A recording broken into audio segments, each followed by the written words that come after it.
Hello বন্ধুরা, কেমন আছেন সবাই? আজকে আমি রান্না করতেছি কচুর ফুল। প্রথমে কড়াইতে পর্যাপ্ত পরিমাণ তেল দিলাম, তার মধ্যে কালো জিরা ফোড়ন দিব। কালো জিরাটা একটু ভাজা ভাজা হয়ে যেতে হবে, সুন্দর একটা গন্ধ বের হবে। তারপর পেঁয়াজ কুচি, রসুন কুচি, এগুলো একটু ভাজা ভাজা করব। তার মধ্যে কাঁচামরিচ দিলাম কেটে, যে যতটুকু জাল খায় ওভাবে দিতে পারে।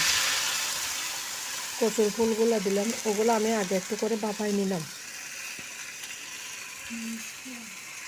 তারপরে এগুলা দিয়ে লবণ হলুদ দিব, পর্যাপ্ত পরিমাণে লবণ দিব।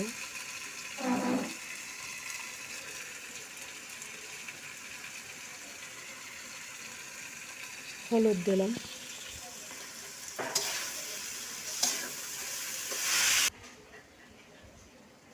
একটু জিরা বাটা, আদা বাটা, রসুন বাটা এটা দিলাম।